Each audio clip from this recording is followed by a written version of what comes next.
जय हिंद साथियों, स्वागत है आप सभी का बुक्स एजुकेशन के यूट्यूब चैनल पर। दोस्तों आज हम लोग जनरल अवेयरनेस पार्ट में इंडियन एजुकेशन सिस्टम के टॉप 100 क्वेश्चन देखेंगे। दोस्तों ये 100 क्वेश्चन में वो 5-6 क्वेश्चन आपके छिपे हुए हैं। गंभीरता से इस क्लास को लीजिए, बहुत शानदार प्रश्न है दोस्तों। ये ऑप्शनल क्वेश्चन, उसके बाद वन लाइनर आपके लिए हम, ठीक है, उसको भी आज हम करा देंगे 50-50 करके। क्वेश्चन नंबर 1 देखिए ध्यानपूर्वक। कोठारी आयोग ने शिक्षा की उत्पादकता वृद्धि के मुख्य लक्ष्य को साकार करने हेतु क्या सुझाव दिया था? दोस्तों ऑप्शन देखिए A, B, C, D 4 दिया हुआ है। यहाँ पे आपका ऑप्शन डी करेक्ट बताया जा रहा है। ठीक है, देखिए हम लोग पहला ऑप्शन ध्यान देते हैं। सामाजिक रूप से उपयोगी उत्पादक कार्य SUPW के समान शिक्षा के एक अभिन्न अंग के रूप में रखना, तो गलत है। शिक्षण की नई विधियों को अपनाना, सभी आधुनिक भारतीय भाषाओं को विकसित करना, ये सब चीज़ें नहीं था हमारा। यहाँ पे चौथा ऑप्शन सही है, डी वाला देखिए, नैतिक सामाजिक आध्यात्मिक मूल्यों को संविष्ट करना। ठीक है, डी ऑप्शन आपका करेक्ट है यहाँ पे। क्वेश्चन नंबर 2, राष्ट्रीय पाठचर्या की रूपरेखा 2005 के आधार पर गृह कार्य के लिए निर्धारित समय हेतु निम्न में से कौन सा वाक्य सही है? ऑप्शन ए, कक्षा 8 तक 2 घंटा प्रतिदिन, कक्षा 2 तक कोई गृह कार्य नहीं, माध्यमिक कक्षाओं में 3 घंटा प्रतिदिन, उच्चतर माध्यमिक कक्षाओं में 4 घंटा प्रतिदिन। तो ऑप्शन नंबर बी यहाँ पे सही है साथियों, कक्षा 2 तक कोई गृह कार्य नहीं देना है। ठीक है, हमारी राष्ट्रीय पाठचर्या रूपरेखा 2005 में ये बात कही गई है। तीसरा प्रश्न है आपका, निम्नलिखित में से कौन सा वाक्य अध्यापक के कर्तव्यों का सर्वोत्तम दर्शाता है? नियमितता और समयबद्धता, अभिभावकों को अभिप्रेरित करना ताकि बच्चों का पंजीयन कराएं, निर्धारित समय में पाठचर्या का पूरा करना, उपरोक्त सभी। तो दोस्तों यहाँ पे आपका ऑप्शन नंबर डी क्या हो जाएगा? सही हो जाएगा। चारों बातें यहाँ पे सही है। चलिए चौथा प्रश्न देखते हैं। देखिए चौथा प्रश्न, निम्नलिखित में से कौन सा डाइट के कार्यों को सर्वोच्च प्रदर्शित करता है? ऑप्शन ए, लक्ष्य समूहों का प्रशिक्षण तथा अभिमुखीकरण, ऑप्शन बी है आपका प्रारंभिक शिक्षा प्रणाली को शैक्षिक समर्थन, सी ऑप्शन क्रियात्मक शोध एवं प्रयोगीकरण, ऑप्शन डी है शैक्षणिक कार्यकलापों का आयोजन, क्रियान्वयन और पुनरीक्षण। ठीक है, ऑप्शन ए यहाँ पे सही है, लक्ष्य समूहों का प्रशिक्षण और तथा अमुखीकरण। ये डाइट का क्या है? हमारा कार्य है। ठीक है, चलिए डाइट हर जिला में होता है दोस्तों, हर राज्य के हर जिले में यहाँ से बच्चों का प्रशिक्षण होता है। ठीक है, टीचर्स का प्रशिक्षण होता है। चलिए क्वेश्चन नंबर 5, निम्नलिखित में से किसके लिए SEIMAT का प्रत्यक्ष भूमिका है? तो यहाँ पे ऑप्शन ए सही हो जाएगा, अध्यापक। ये संस्था जो है अध्यापकों को ट्रेनिंग देती है। ठीक है, लोक जुम्बज प्रोजेक्ट का उद्देश्य सबके लिए शिक्षा को प्राप्त करना था। बताइए, ऑप्शन ए 95, ऑप्शन बी 2000 तक, ऑप्शन सी 2010 तक, ऑप्शन डी 2015 तक। आपका यहाँ पे ऑप्शन बी करेक्ट होगा दोस्तों, वर्ष 2000 तक। ठीक है, okay, thank you. Next question देखते हैं।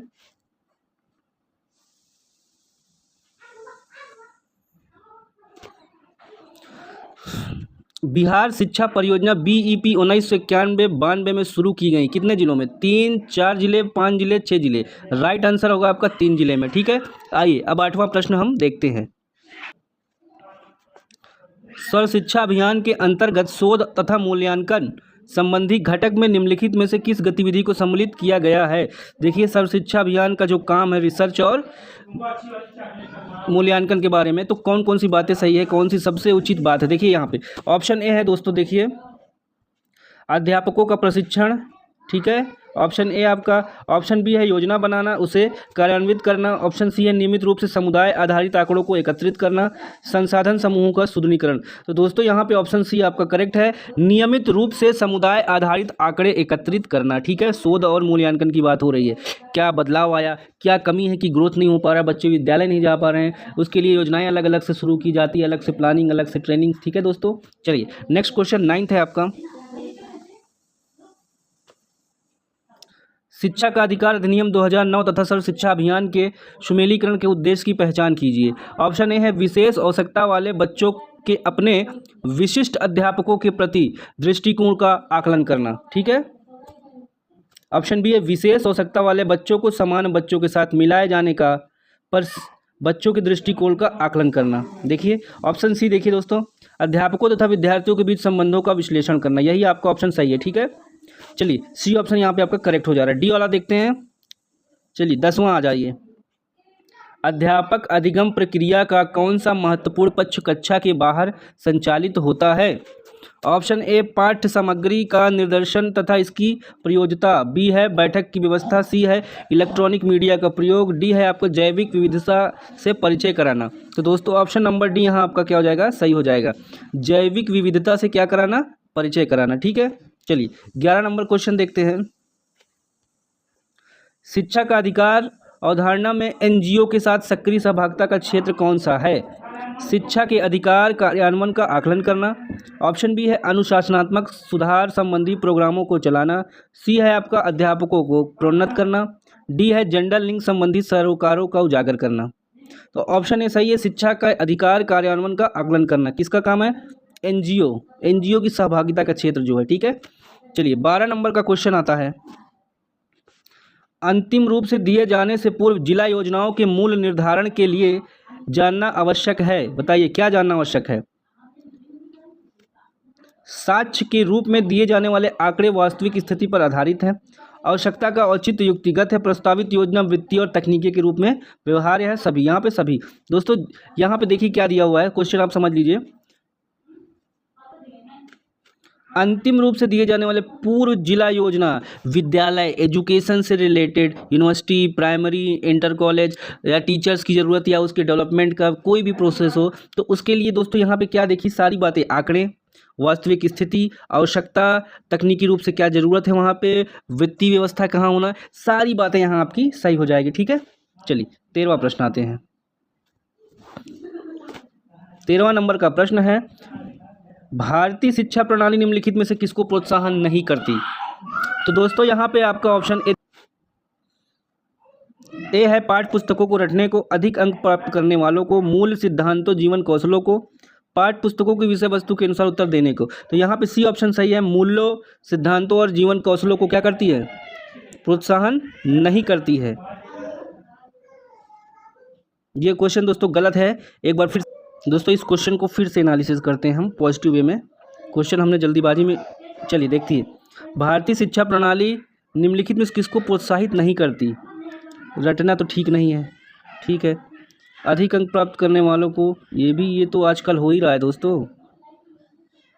रटने पर भी हमारे देश में ध्यान दिया जाता है और अधिक अंक पे पाठ्य पुस्तक विषय वस्तु के उत्तर लिखने देने को, इसको भी ध्यान दिया जा रहा है। ठीक है, लेकिन मूल सिद्धांत और जीवन कौशल, स्किल, वैल्यूज़, इस पे ध्यान कम दिया जाता है। ठीक है दोस्तों, ये उत्तर एक हिसाब से सही है। ठीक है, चलिए इसका कन्फ्यूजन दूर हो गया है हमारा। चलिए अब आते हैं 14 नंबर के क्वेश्चन पे। देखिए 14 नंबर का क्वेश्चन, नई शिक्षा नीति 1986 के अंतर्गत प्रारंभिक शिक्षा को अनिवार्य तथा निःशुल्क बनाने के लिए कौन सी योजना निर्मित की गई? देखिए दोस्तों ऑप्शन, साक्षरता कार्यक्रम, ऑपरेशन ब्लैक बोर्ड, शिक्षा का व्यवसायीकरण, सर्वोदय विद्यालय। तो यहाँ पे आपका ऑप्शन नंबर बी करेक्ट हो जाएगा, ऑपरेशन ब्लैक बोर्ड। ठीक है, देखिए राष्ट्रीय शिक्षा नीति 1986 में प्रारंभिक शिक्षा में अनिवार्य निःशुल्क बनाने के लिए योजना क्या बनाई गई थी? Operation black board. ठीक है, चलिए हर क्लास में ब्लैक बोर्ड होना अनिवार्य हो गया था। चलिए अगला क्वेश्चन देखिए, ब्लैक बोर्ड योजना को उच्च प्राथमिक स्तर पर कब लागू किया गया था? 1992। ठीक है, इसमें ज़्यादा समय नहीं देना। ठीक है दोस्तों, 16वां प्रश्न है, बालक समाज का सदस्य बनने के लिए शिक्षा कहाँ से प्राप्त करता है? अपने परिवार से, समुदाय से, गांव से, शिक्षा केंद्र से। दोस्तों देखिए यहाँ पर सदस्य बनने कहाँ, समाज का सदस्य बनने के लिए, तो ऑप्शन ए अपने परिवार से हो जाएगा। ठीक है, 17 नंबर का, प्रारंभिक शिक्षा के सार्वत्रिकीकरण का अर्थ क्या है? सभी को शिक्षा, सभी लड़कियों को शिक्षा, सभी बच्चों को निःशुल्क और अनिवार्य शिक्षा, 6 से 14 वर्ष के बच्चों के लिए निःशुल्क और अनिवार्य शिक्षा। तो ऑप्शन डी यहाँ पे सही हो जाएगा, प्रारंभिक शिक्षा के क्या है? सार्वत्रिकीकरण का अर्थ। ठीक है, ऑप्शन नंबर डी। चलिए अब आइए 18 नंबर के प्रश्न पे, एनसीईआरटी की स्थापना किस वर्ष हुई थी? Option A 1916, option B 1961, option C 1964, option D 1966। तो ऑप्शन बी यहाँ पे करेक्ट हो जाएगा, 1961। चलिए 19 नंबर का प्रश्न देखते हैं, उड्स डिस्पैच 1854 की अनुशंसाओं के कार्यान्वयन की जांच करने हेतु सन 1882 में किस कमीशन की स्थापना की गई? अब देखिए यहाँ पे Simon Commission, Hunter Commission, Albert Commission, Cripps Commission. तो याद रखिएगा 1854 में उड्स डिस्पैच की जो अनुशंसा का कार्यान्वयन करने की जांच के लिए हंटर कमीशन लागू किया गया था, कमीशन की स्थापना की गई थी। ठीक है, याद रखिएगा दोस्तों। क्वेश्चन नंबर 20 है, मुदालियर आयोग के अध्यक्ष लक्ष्मण स्वामी, डॉक्टर यशपाल, लॉर्ड मैकाले या एएन बसु? तो यहाँ पे आपका ऑप्शन सही हो जाएगा, डॉक्टर लक्ष्मण मैकाले। ठीक है साथियों, 21 नंबर का प्रश्न अब हम लोग करते हैं। निम्न में से किस अनुच्छेद के द्वारा 6 से 14 वर्ष तक के बच्चों के लिए शिक्षा का अधिकार मूल अधिकार माना जाता है? तो 21A अनुच्छेद देखिए, ठीक है। अनुच्छेद 21A जो है 6 से 14 वर्ष तक के बच्चों के लिए शिक्षा का अधिकार मूल अधिकार माना जाता है। ठीक है दोस्तों, याद रखिएगा, ये क्वेश्चन आ सकता है, इंपॉर्टेंट है। नीति निर्देशक तत्वों के किस अनुच्छेद में बच्चों के लिए निःशुल्क और अनिवार्य शिक्षा का प्रबंध है? तो अनुच्छेद 45। ठीक है, याद रखिएगा। चलिए अब आते हैं क्वेश्चन नंबर 23 पे। 23 कोठारी आयोग के प्रकाशित होने के बाद प्रथम राष्ट्रीय शिक्षा नीति कब घोषित हुई? सन 1964, सन 1966, सन 1968, सन 1986। तो दोस्तों उत्तर सही हो जाएगा सन 1964, ऑप्शन नंबर ए। पाठचर्या क्या है? पाठचर्या ऑप्शन ए शिक्षण पद्धति या पढ़ाई जाने वाली वस्तु, विद्यालय का संपूर्ण कार्यक्रम, मूल्यांकन प्रक्रिया, कक्षा में प्रयुक्त पाठ्य सामग्री। तो यहाँ पे आपका ऑप्शन बी सही हो जाएगा, विद्यालय का संपूर्ण पाठ्यक्रम। ठीक है, यही है पाठचर्या। चलिए नेक्स्ट क्वेश्चन 25। संविधान की धारा 45 में संशोधन करके जोड़ा गया, फिर से आप ध्यान दीजिए क्वेश्चन को। संविधान की धारा 45 में संशोधन करके जोड़ा गया, क्या जोड़ा गया? 21 धारा 21 है, धारा 51 है, उपयुक्त दोनों या इनमें से कोई नहीं? तो दोस्तों आपको पता है 2002 में ये काम किया गया था। ठीक है, उपयुक्त दोनों 21A और 51A, याद रखिएगा। सन 2002 में 86वें संविधान संशोधन में अनुच्छेद जोड़ा गया, कौन सा? 21A। ठीक है, ऊपर वाला सेम क्वेश्चन है। 27 नंबर का प्रश्न है, समावेशी शिक्षा का उद्देश्य सीखने के लिए बाधाओं को उजागर तथा कम करना, सभी बच्चों की जरूरतों को पूरा करना, लगातार स्थानीय संस्कृतियों और समाज के विभिन्न समुदायों को सामग्री प्रचार करना, उपरोक्त सभी। यहाँ ऑप्शन डी सही हो जाएगा। ठीक है, समावेशी शिक्षा में दोस्तों सभी बाधाओं को उजागर करना, कम करना, बच्चों की जरूरतों को पूरा करना, स्थानीय संस्कृतियों समाज समुदायों को सामग्री को प्रचार करना। ठीक है, सारी चीज़ें यहाँ पे इंक्लूड हो जाएगी समावेशी शिक्षा में। समावेशी शिक्षा को संदर्भित करता है विकलांग छात्रों का विशेष शिक्षण, सर्व शिक्षा अभियान, विकलांग और समान छात्रों का एक समान शैक्षिक अवसर। ठीक है, और यहाँ पे विशेष स्कूलों में विशेष शिक्षा। तो ऑप्शन सही है दोस्तों सी, विकलांग और समान छात्रों के लिए समान शैक्षिक अवसर। अब आइए 29 नंबर के प्रश्न पे। जमेतियन सम्मेलन का क्या विषय था? तो दोस्तों ऑप्शन ने देखिए, शिक्षा का अधिकार, सर्व शिक्षा अभियान, सभी के लिए शिक्षा, इनमें से कोई नहीं। तो ऑप्शन बी करेक्ट है, सभी के लिए शिक्षा। ठीक है, थ्योरी पढ़ेंगे दोस्तों, सारे कॉन्सेप्ट क्लियर करेंगे एक एक बात। ठीक है, चलिए नेक्स्ट क्वेश्चन 30 नंबर। पाठ्यक्रम विद्यालय की योजना और कार्यान्वयन में इसका चयन निम्न नियमानुसार है? संस्कृति, क्षेत्र, राष्ट्र या जनसंचार? तो दोस्तों यहाँ पे संस्कृति हो जाएगा। ठीक है, 31 इसरो ने अक्टूबर 2004 में किस सैटेलाइट का निर्माण किया? एजुसैट। ठीक है, आप देखते होंगे डीडी फ्री डिश पे दोस्तों लगभग 30 से 35 चैनल चलते हैं। कक्षा 1 से लेकर 12th यूनिवर्सिटी लेवल तक की पढ़ाई होती है। इग्नू है आपका, NIOS है आपका, और भी दूरस्थ शिक्षा संस्थान है, और दिल्ली के यूनिवर्सिटीज़ हैं। हर जगह के प्रोफेसर वहाँ पे क्लासेस लेते हैं, क्योंकि MHRD जो मंत्रालय था अब शिक्षा मंत्रालय हो गया है, वहाँ से वो जो है क्लासेस चलती हैं। ठीक है, चलिए आइए अब आते हैं हम लोग क्वेश्चन नंबर 32 पर। सबके लिए शिक्षा अभियान के समर्थन में यूनेस्को ने किन दस्तावेजों का निर्माण किया? ऑप्शन ए है क्रियाविधि योजना, ऑप्शन बी सबके लिए शिक्षा के लिए राष्ट्रीय क्रियाविधि योजना तैयार करने के लिए दिशा निर्देश, सी है सबके लिए शिक्षा के समर्थन में विकास साझेदार सहयोग दस्तावेज, डी है उपरोक्त सभी। तो यहाँ ऑप्शन सी आपका सही हो जाएगा, सबके लिए शिक्षा के समर्थन में विकास साझेदार सहयोग दस्तावेज। ठीक है, चलिए 33 पे आइए दोस्तों। समावेशी शिक्षा की सफलता किस पर निर्भर करती है? देखिए, सामुदायिक सहायता, बी है शिक्षकों के बीच अनुदैर्ध्य परिवर्तन, सी है उच्च गुणवत्ता शिक्षण सामग्री सीखने, और डी है उच्च गुणवत्ता वाली पाठ्य किताबें। तो बी ऑप्शन सही है आपका, शिक्षकों के बीच अनुदैर्ध्य परिवर्तन। ठीक है, चलिए 34 नंबर का क्वेश्चन है, राष्ट्रीय साक्षरता मिशन कब स्थापित किया गया? तो 1988 में। ठीक है, ऑप्शन नंबर बी आपका सही हो जाएगा। आइए दोस्तों अब देखते हैं क्वेश्चन नंबर 35। निम्न में से कौन सा 6 से 14 वर्ष वर्ग के बच्चों को बुनियादी शिक्षा प्रदान करने के लिए महत्वपूर्ण कदम है? तो ये सर्व शिक्षा अभियान। ठीक है, चलिए अब आइए क्वेश्चन नंबर 36 पे। शिक्षा के अधिकार अधिनियम के किस आयु के बच्चों को मुक्त शिक्षा की व्यवस्था है? तो दोस्तों 6 से 14 आपको भी पता है, सबको पता है। ठीक है, ऑप्शन नंबर डी यहाँ पे आपका सही हो जाएगा। चलिए 37 नंबर का प्रश्न है, शैक्षिक निर्देशन का मुख्य कार्य क्या है? योग्यताओं में सुधार, भावी जीवन की तैयारी, सुधारात्मक शिक्षण व्यवस्था, उपरोक्त सभी। तो यहाँ पे डी ऑप्शन सही है, सभी। 38 नंबर का प्रश्न है, सरकार द्वारा मिड डे मील योजना चलाई जा रही है, सभी नागरिकों के लिए, वयस्कों के लिए, बच्चों के लिए, सभी के लिए? तो बच्चों के लिए। ठीक है, सर्व शिक्षा अभियान का उद्देश्य क्या है? तो दोस्तों यहाँ पे उद्देश्य तो नहीं दिया हुआ है, आपने पता है रिसर्च, शोध और क्या मूल्यांकन का काम है, जो समस्याएं हैं उसको दूर करना है, जो बाधाएं हैं उसको प्रॉब्लम का समाधान करना है, ठीक है। तो 95 में क्या हुआ था? सर्व शिक्षा अभियान का गठन हुआ था दोस्तों, इसका 2000 में हुआ था, ठीक है। यहाँ पे ऑप्शन गलत है, लागू हो गया था 2001-2 में, ठीक है। अभी क्लियर हो जाएगा आपको, ठीक है, इसको ज़्यादा डाउट में मत लीजिएगा, यहाँ पे मैं भी कंफ्यूज हो गया। 95 में MDM स्टार्ट हुआ था। चलिए 40 है, सर्व शिक्षा अभियान का उद्देश्य क्या है? देखिए, महिलाओं को प्राथमिक शिक्षा का प्रदान करना, ग्रामीण गरीबों को प्राथमिक शिक्षा प्रदान करना। आइए देखते हैं अगला ऑप्शन 40 का। देखिए सी ऑप्शन दिया है, 6 से 14 वर्षों के वर्ग के बच्चों को प्राथमिक शिक्षा प्रदान करना, और डी है आपका गरीबों को प्राथमिक शिक्षा, तो सी सही हो जाएगा। 6 से 14 वर्ष के आयु वर्ग के सभी बच्चों को प्राथमिक शिक्षा प्रदान करना। 41 नंबर का क्वेश्चन है, किस धारा में उल्लेखित है राज्य इस संविधान को लागू किए जाने के समय 10 वर्ष के अंदर सब बच्चों के लिए जब तक 14 वर्ष की आयु पूर्ण नहीं कर लेंगे निःशुल्क और अनिवार्य शिक्षा प्रदान करने का प्रयास करेगा? तो ये बात लिखी धारा 42 में, ठीक है, याद रखिएगा दोस्तों।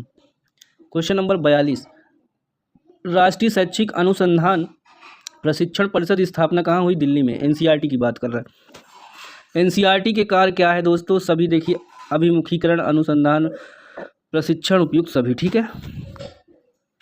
44 है, अनुसूचित जनजातियों के बच्चों की शिक्षा और आर्थिक विकास का दायित्व किसका है? केंद्र का, राज्य का, बी दोनों?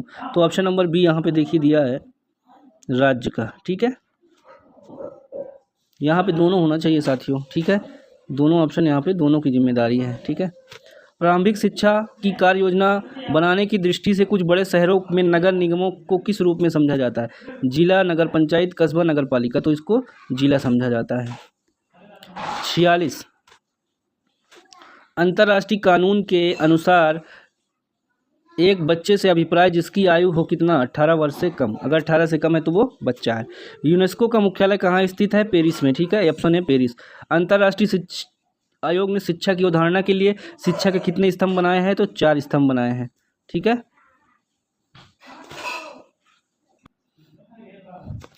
दोस्तों अब लगभग हो रहा है काफ़ी टाइम, अब हम लोग 1 वर्ड वाले क्वेश्चन कर लेते हैं, ठीक है। 50 क्वेश्चन उसको भी कर लेते हैं, तो काफ़ी चीज़ें कवर हो जाएंगी आपकी। चलिए आइए शुरू करते हैं। देखिए क्वेश्चन 1 से, जीवन कितनी अवस्थाएं हैं? तो 4 है, ठीक है। ब्रह्मचर्य आश्रम, गृहस्थाश्रम, वानप्रस्थाश्रम और संन्यासाश्रम। दूसरा प्रश्न है, प्राचीन भारत में शिक्षा का अंतिम लक्ष्य क्या था? प्राचीन भारत में शिक्षा का अंतिम लक्ष्य आत्मानुभूति था। विद्यार्थी जीवन का मुख्य अंग क्या है? सादगी और आत्म संयम। चौथा क्वेश्चन, उर्स डिस्पैच ने डिपार्टमेंटल ऑफ पब्लिक इंस्ट्रक्शन सर्वप्रथम देश के कितने प्रांतों में खोले? तो Bengal, Bombay, Madras, Punjab, North West. Hunter Commission की स्थापना 1882 सॉरी।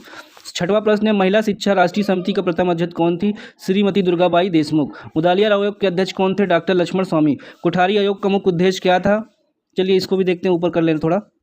चलिए देखिए, इस आयोग का उद्देश्य सभी स्तरों के पक्षों के लिए सामान्य सिद्धांत व नीतियां तथा शिक्षा के राष्ट्रीय रूपरेखा पर सरकार का सुझाव देना। 9वां प्रश्न है, कोठारी आयोग रिपोर्ट भारतीय शिक्षा की कैसी समीक्षा है? यह रिपोर्ट भारतीय शिक्षा की पंडितापूर्ण समीक्षा है, ठीक है। 10वां प्रश्न, राष्ट्रीय सलाहकार समिति का गठन किसकी अध्यक्षता में किया गया? तो प्रोफेसर यशपाल। प्रथम राष्ट्रीय शिक्षा नीति किस पर आधारित थी? प्रथम राष्ट्रीय शिक्षा नीति शिक्षा आयोग 1966, ठीक है, की संस्तुतियों पर आधारित थी। शिक्षा का अधिकार अधिनियम 2009 को पारित हुआ 26 अगस्त 2009, याद रखिएगा। बच्चों को प्रथम शिक्षक माता, ठीक है। आइए क्वेश्चन नंबर 13 पे चलते हैं। 14 देखिए दोस्तों, भारत शिक्षा का विस्तार कब हुआ? स्वतंत्रता पश्चात के बाद, ठीक है। प्रारंभिक शिक्षा के अंतर्गत कितने वर्ष तक के बच्चों की शिक्षा होती है? 6 से 14 वर्ष। किस अनुच्छेद में 6 से 14 वर्ष के बच्चों के सभी के लिए निःशुल्क अनिवार्य शिक्षा है? अनुच्छेद 45 में, ठीक है। 17 नंबर का क्वेश्चन है, निःशुल्क और अनिवार्य शिक्षा का अधिकार अधिनियम किस सन में तथा किसने पारित किया? तो इसका उत्तर है भारतीय संसद ने 2009 में पारित किया। पाठचर्या किससे जुड़ी होनी चाहिए? पाठचर्या बाल केंद्रित बच्चों के दैहिक जीवन से जुड़ी होनी चाहिए। क्वेश्चन नंबर 19 देखिए, मानचित्र स्कूल मैपिंग का अर्थ क्या है? विद्यालय अवस्थिति की इस प्रकार की योजना बनाना सामाजिक व्यवधान और अवरोधों और भौगोलिक दूरों पर काबू पाया जा सके, ठीक है, स्कूल मैपिंग का अर्थ है। क्वेश्चन नंबर आपका 20 है, राष्ट्रीय शैक्षिक अनुसंधान प्रशिक्षण परिषद की स्थापना कब हुई? 1 सितंबर 1961, NCERT। राज्य स्तर पर कार्यरत 2 प्रमुख संस्थाएं कौन कौन सी हैं? SCERT, राज्य शैक्षिक अनुसंधान प्रशिक्षक परिषद, और राज्य शैक्षिक प्रबंधन और प्रशिक्षण संस्थान, SIEMT। आइए 22 नंबर का प्रश्न देखते हैं। जिला शिक्षा एवं प्रशिक्षण संस्थान डाइट क्या है? जिला शिक्षा प्रशिक्षण संस्थान एक जिला स्तरीय एजेंसी है जो जिला स्तर पर शिक्षा शास्त्रीय क्रियाकलाप का आयोजन, कार्यान्वयन और मॉनिटरिंग करती है। 23 है, एनसीईआरटी का मुख्य उद्देश्य क्या है? विद्यालय शिक्षा में सुधार। 24 है, एनसीईआरटी कितने स्थानों पर स्थापित की? तो 36। एससीईआरटी राज्य वाला, ठीक है, 36 राज्यों में मांग कही है। एससीईआरटी इसकी स्थापना का उद्देश्य बताइए। चलिए अब क्वेश्चन नंबर 25 देखते हैं, ठीक है। देखिए दोस्तों, एससीईआरटी का उद्देश्य, यह प्रारंभिक माध्यमिक और आध्यात्मिक शिक्षा के लिए राज्य स्तरीय शैक्षिक शाखा है। इसकी स्थापना का मुख्य उद्देश्य शैक्षिक आयोजन तथा प्रबंधन के क्षेत्र में प्रशिक्षण देना और शोध करना है। 26 नंबर है, एनसीईआरटी के प्रमुख घटक कौन है? राष्ट्रीय शिक्षा संस्थान एनआईई, राष्ट्रीय प्रौद्योगिकी केंद्र सीईटी, केंद्रीय शिक्षा विद्यालय आरसीई, ठीक है। चलिए 27 है, प्राथमिक शिक्षा और शिक्षा के लिए क्या कहा जाता है? प्रारंभिक शिक्षा, ठीक है। 28 पे आइए, प्रारंभिक शिक्षा की गुणवत्ता से क्या तात्पर्य है? प्रत्येक बच्चों को उसकी योग्यता के अनुसार उच्च कोटि शिक्षा का प्रावधान करना ताकि वह अधिगम के शून्य स्तर तक प्राप्त कर सके। 29 है, प्रवेश उत्सव क्या है? यह एक ऐसी घटना है जिसके द्वारा बच्चों में विद्यालय में तथा समुदाय में सकारात्मक और सृजनात्मक वातावरण का निर्माण किया जा सके। 30 नंबर का प्रश्न है, शिक्षक कर्मी परियोजना का है एक शैक्षिक कार्यक्रम। सावित्रीबाई फुले अभिभावक स्कीम किस सन में चलाई गई? तो 1993 में, ठीक है, याद रखिएगा, हो सकता है पूछ ले। चलिए नेक्स्ट क्वेश्चन 32, राष्ट्रीय शिक्षा नीति 1986 की अनुशंसाओं के फलस्वरूप प्रारंभिक शिक्षा में कौन कौन सी नवाचारी स्कीम है? देखिए, ऑपरेशन ब्लैक बोर्ड 86 की राष्ट्रीय शिक्षा में, अध्यापक शिक्षा, गैर औपचारिक शिक्षा, महिला समख्या, ठीक है, ये सारी चीज़ें इंक्लूड हुई थी 1986 की राष्ट्रीय शिक्षा नीति के आने के बाद। विद्यालय भवन का डिज़ाइन कैसा होना चाहिए? विद्यालय भवन का डिज़ाइन कार्यात्मक और आकर्षक होना चाहिए। 34, विद्यालय मानचित्र तैयार करने में कौन सा केंद्र सहायता करता है? तो डीआरसी, जिला संसाधन केंद्र। डाइट डीपीई का मुख्य कार्य क्या है? जिला प्रक्षेप्य वार्षिक योजना का निर्माण, ठीक है। शिक्षा में असुविधाओं के किन असमानताओं के कारण उत्पन्न होता है?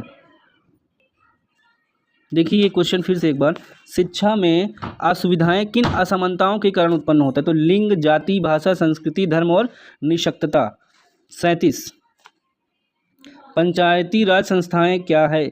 ये संस्थाएं हमारी शिक्षा प्रणाली पर नौकरशाही की जकड़ को कम करने पर अवसर देती है, अध्यापकों को अधिक उत्तरदायी बनाती हैं। 38, प्रारंभिक अध्यापक प्रशिक्षण संस्थान कितने प्रकार की होती हैं? राजकीय, निजी और गैर सहायता प्राप्त, ठीक है। 39 आते हैं दोस्तों, अब देखिए 39, राष्ट्रीय स्तर पर कौन कौन संस्थाएं हैं? एनसीईआरटी, एनयूईपी, केंद्रीय अंग्रेजी एवं विदेशी भाषा संस्थान हैदराबाद, केंद्रीय भारतीय भाषा संस्थान मैसूर, ठीक है। 40, क्रियात्मक का अर्थ क्या है? इससे अध्यापकों की समस्या समाधान की क्षमता का विकास होता है।